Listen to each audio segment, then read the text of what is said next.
El negocio, el kirchnerismo y la Argentina miserable. Y lo lograron. Así que el liberalismo, con la cabeza de Javier Milei, adelante de todo, está tratando y logrando de a poquito empezar a recorrer el camino de la no miseria, de ser un país normal. Hay que tener claro que el negocio de esta maldición que es el kirchnerismo y la maldita Cristina Kirchner en particular, es la miseria argentina, la miseria del pueblo argentino. Porque vos mirás la Argentina es miserable. El kirchnerismo, yo le recuerdo a la señora Galmarini, el kirchnerismo, donde ella milita, el gasto público lo recibe en 25 puntos del producto y lo llevó hasta 42 en su momento. Casi lo duplicó. Entonces, ¿viste? ¿Me entendés? Basta de relato, discutamos cosas concretas, no nos mientan en la cara ellos. O sea, ¿es sostenible un dólar fijo a 1.000 pesos? Yo creo que sí. ¿Por qué? Sí. ¿Qué cambió? Porque lo que está cambiando es la estructura acá. Vos has roto categorías. ¿Entendés? Acá está cambiando estructuralmente la Argentina. Está cambiando estructuralmente que se puede hacer equilibrio fiscal desde el día 1 sin ningún apoyo político, simplemente con un presidente que la tiene clara y un equipo económico extraordinario. Yo creo que hay que sacarse el sombrero por Caputo, Kirchner y el presidente del Banco Central, Bausili. Y está cambiando la categoría de que vos podés terminar con la emisión endógena de dinero, que son los pasivos remunerados, sin pagar tasas de interés reales positivas, como recomiendan los libros de texto. Ese fue el cambio fundamental de esta etapa. Es fundamental. Has logrado bajar los pasivos remunerados en términos reales, con tasa de interés negativa en términos reales, dólar estable, caída del riesgo país, sube las acciones.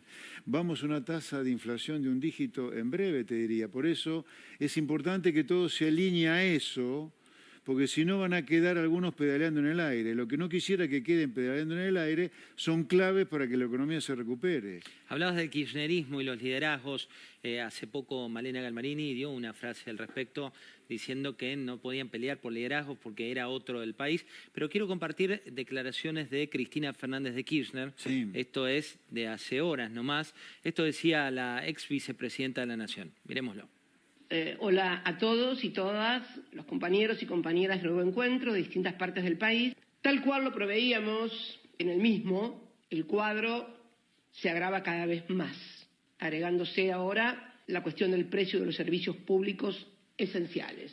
El aumento de las tarifas, que en realidad debe implicar ni más ni menos que discutir o rediscutir la cuestión energética y su marco regulatorio en Argentina, significarán, sin lugar a dudas, un punto de inflexión en los tiempos que vienen.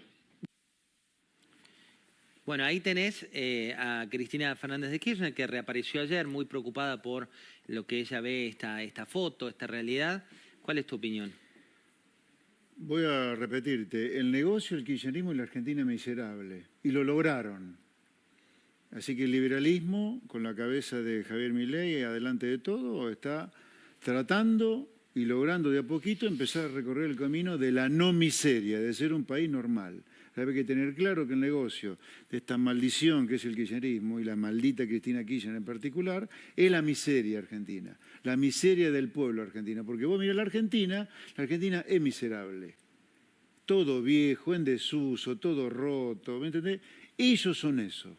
Y nosotros estamos tratando y lo estamos logrando de a poquito, dando los primeros pasos para sacar a la Argentina del lugar de la miseria donde lo llevaron. Y sin duda que Cristina, obviamente, y el kirchnerismo apuesta a que esto fracase para que vuelvan. Por eso digo, pongámonos las pilas, todo lo que estamos en el barco, del sentido común, de la idea de la libertad, para que esto salga bien, porque la alternativa no es discutir, che, si no va mal, ¿qué vamos a hacer? ¿Alemania en lugar de Estados Unidos en lugar de Inglaterra? No, vamos a hacer Nicaragua, Cuba, Venezuela, la cosa más espantosa que puede encontrar en el continente. Se suele hablar mucho de las encuestas y de cómo está el presidente, la aceptación, pero también un poco en base a lo que dice José Luis, el 30% del electorado que supo ser de Cristina o del kirchnerismo sigue ahí, sigue muy fiel. Las encuestas también lo marcan, por eso es que es importante también tener la opinión. Mucha gente nos escribe cuando ponemos declaraciones y demás. Bueno, así está pensando hoy Cristina y así piensa Malena Galmarini.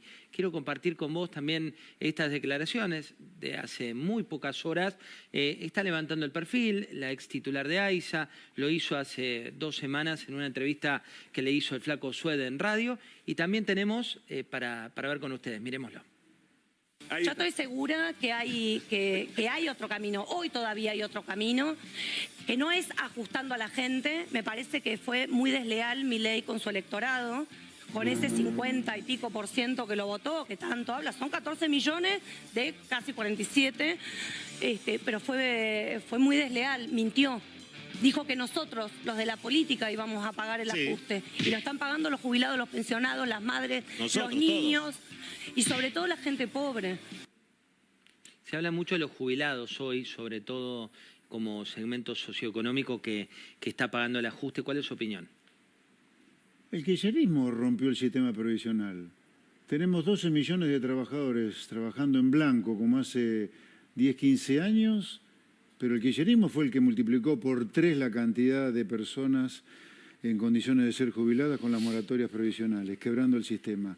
Cuando vos pasás de 2 millones de jubilados a 6 millones de jubilados, como hizo el kirchnerismo, multiplicado por 3, o sea, 4 millones de jubilados más en base a moratorias, o sea, gente que no aportó el 100% de lo necesario para jubilarse, obviamente que lo vas a quebrar al sistema. Pero fue el kirchnerismo el que lo quebró, no este gobierno. Es más, encima de haberlo quebrado estructuralmente, al haber jubilado a 4 millones de personas sin todos los aportes, además, la fórmula jubilatoria que el kirchnerismo le metió a las jubilaciones implica que cuando se acelera la inflación se destruyen las jubilaciones, porque no ajustan por el índice de inflación de todos los meses, sino con un rezago enorme. Cuando se salta la inflación, como el año pasado, se destruyen las jubilaciones. Entonces, el kirchnerismo es el hacedor de la miseria de los jubilados, no es este gobierno. Pero esos son los datos así, no el relato. José Luis, ¿Quién jubiló a 4 millones de personas sin todos los aportes? ¿Milei, que asumió el 10 de diciembre del año 2023, o el kirchnerismo que comenzó con las moratorias jubilatorias en el 2005 como tarde? Y estuvo 10 años o más jubilando a gente sin todos los aportes. ¿Quién puso la fórmula de movilidad esta estrambótica? Arranca con la reestatización del sistema y sigue con el gobierno de Cristina y de Alberto Fernández. Entonces, ellos son los que han destruido el país. Entonces, estamos tratando, los liberales, de a poquito de sacarlo hacia adelante. Y sobre la frase de Galmarini, sobre que Milei fue desleal, pero de ninguna manera. De ninguna manera. Acá, por primera vez, en democracia, y sin ningún músculo político, o con muy poco músculo político, porque la Libertad Avanza no tiene ni intendentes en ninguna de las 2000 y pico municipalidades que hay en Argentina, ni ningún gobernador, 7 senadores de 72 y 41 diputados, 57, está haciendo un ajuste de gasto público, de la política, como nunca ocurrió en democracia. ¿Qué le vamos a pedir al kirchnerismo? El kirchnerismo, yo le recuerdo a la señora Galmarini, el kirchnerismo, donde ella milita, el gasto público lo recibe en 25 puntos del producto y lo llevó hasta 42 en su momento. Casi lo duplicó.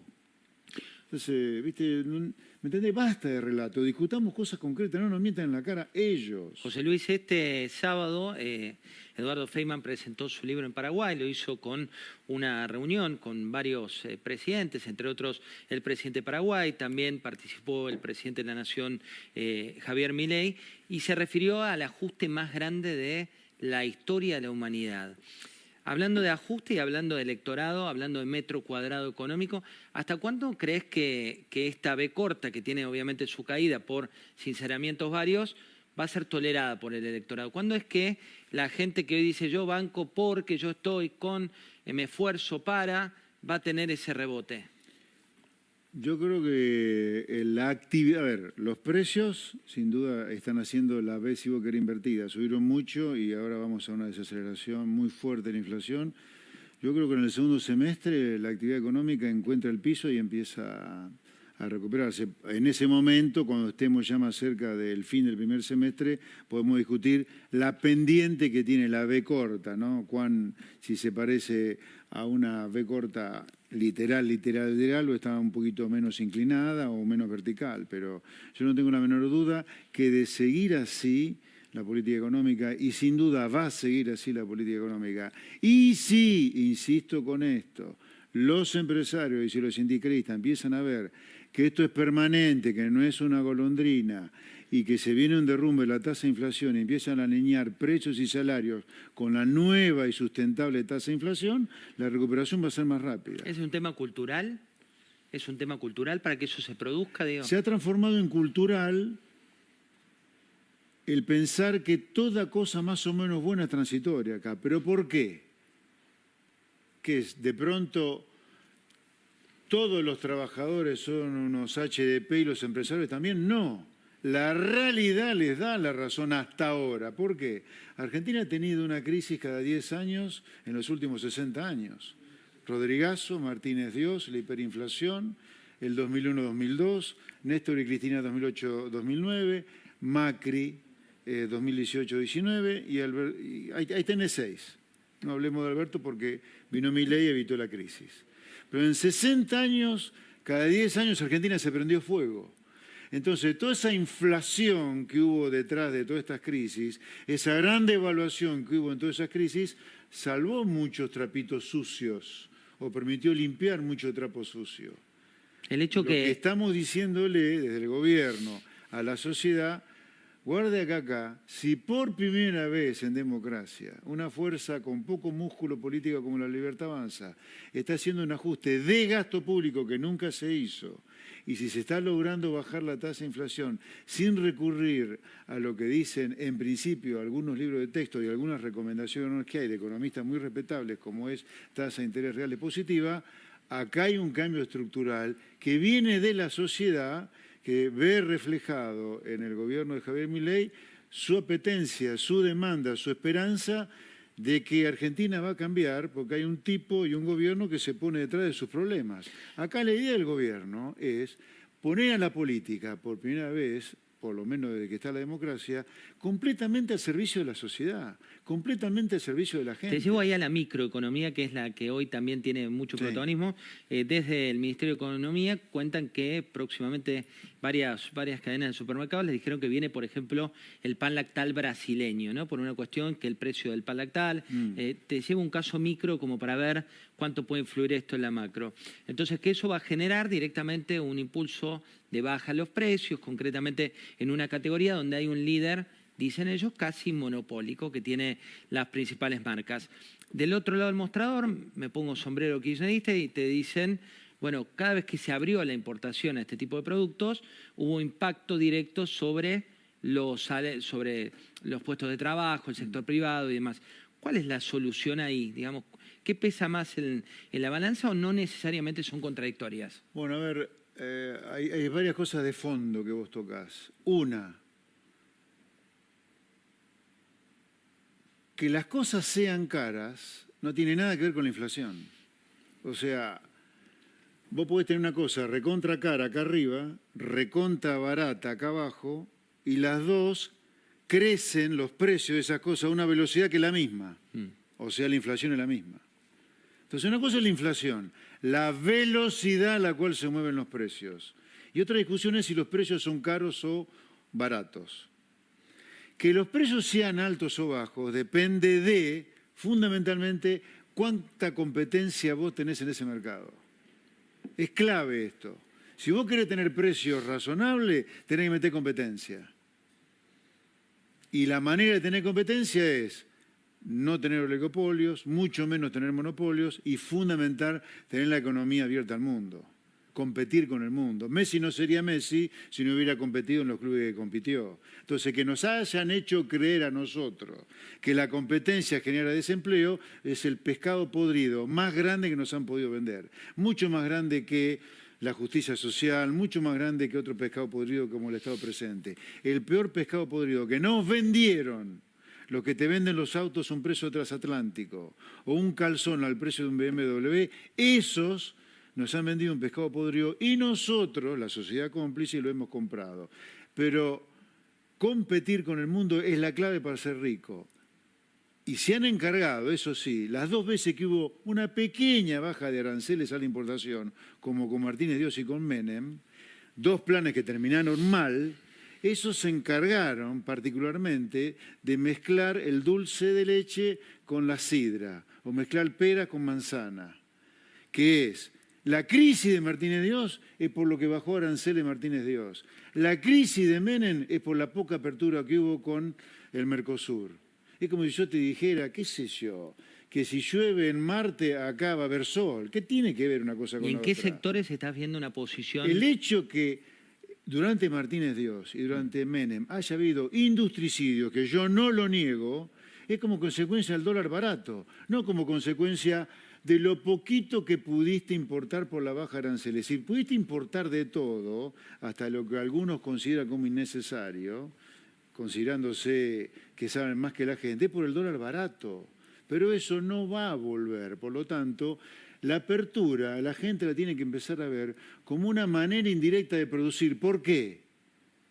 Porque si vos importás en lo que sos malo, te puedes dedicar a lo que sos bueno. A ver, si hay algo en lo cual yo me considero que no soy malo, no sé si soy bueno, pero malo no soy porque he permitido tener una familia, mantenerla, dar de comer a mis hijos, es como economista.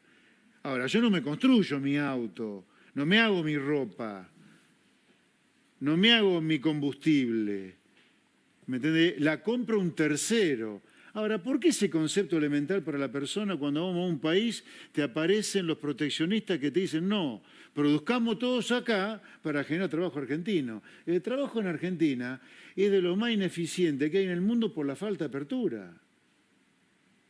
Los costos de producir celulares en Tierra del Fuego, los precios que se producen, pero es como si estuviera produciendo cohetes que van a la Luna. ¿Me entiendes? No es así.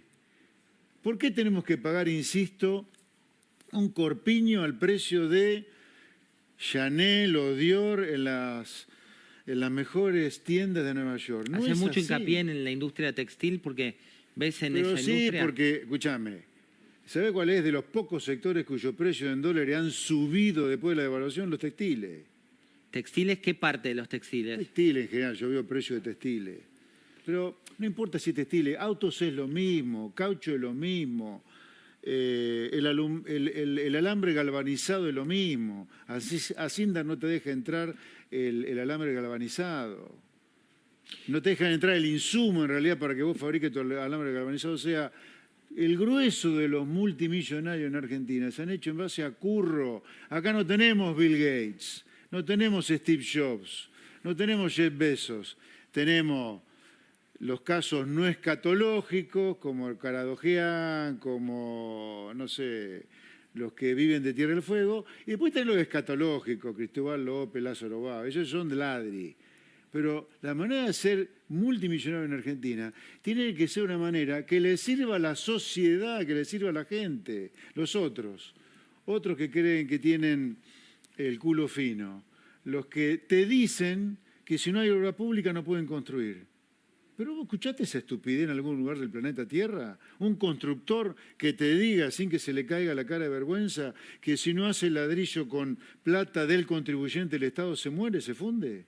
Los constructores en el mundo construyen pagados por el sector privado, no por el sector público vía impuestos. Entonces, acá hay una manera de hacerte multimillonario que es central para explicar nuestra decadencia. José Luis, la última, ya está aquí Hugo Alconada también para charlar de la otra cara de este país, que es la parte de corrupción, cuáles son los casos que hay, qué es lo que viene. Dos cuestiones que tengo para preguntarte bien concretas de la economía. Leemos, nos cuentan, hablan de competencia de monedas. Si te lo saco del mundo macroeconómico, del mundo más de los especialistas, ¿en qué le cambia la vida a quien nos mira que haya una competencia de monedas? Mira, significa de que, a ver, competencia de moneda es terminar con el cepo, dejar flotar. Es el paso inmediatamente anterior, ¿no? Sí, y eso depende mucho también que vos termines con toda la deuda remunerada, ¿viste? Si tenés cepo porque está la deuda remunerada dando vuelta. Y eso impide tener competencia de monedas o, si vos querés, que el dólar sea una moneda más de uso corriente. La competencia de moneda es que vos puedas usar al dólar si querés usarlo para hacer algunos pagos. No todos los pagos, no pago de impuestos, pero sí para muchas operaciones de tipo financiero, eso significa. Bien, y una más que tiene que ver con el fin del cepo. Viste que algunos dicen y acá también me sirve tu opinión, que hoy el dólar está controlado no solo por el freno de la emisión, no solo por lo que está ocurriendo, sino también porque los importadores no tienen la transacción habitual. ¿Eso es un mito o es real? No, a ver, ¿existe cepo? Sí existe cepo, así que no vamos a negar es fáctico. Algo. Yo no niego la realidad nunca. Lo peor que hay es negar la realidad acá. ¿Hay cepo? Sí hay cepo. ¿Se está desarmando de a poquito? Sí. Vos me decís, ¿se va a desarmar rápido? Me parece, no es mi deseo, por supuesto, pero viendo cómo viene la cosa, no me parece que sea rápido. Se necesita plata para poder desarmarlo, lamentablemente. Nos dejaron un banco central quebrado los kirchneristas. O sea, los kirchneristas, por eso insisto con esto, uno no puede volver a algo llamado kirchnerismo, porque el negocio de esa gente es un negocio genocida social y económicamente para nuestro país, porque ellos buscan la miseria del pueblo. Y nosotros liberales queremos no solo la riqueza del pueblo, sino que se sienta gente íntegra, con la autoestima alta, que sean ellos mismos y que no necesiten de un plan social y de un subsidio para vivir. José Luis, muchas gracias por haber venido. Buenas noches.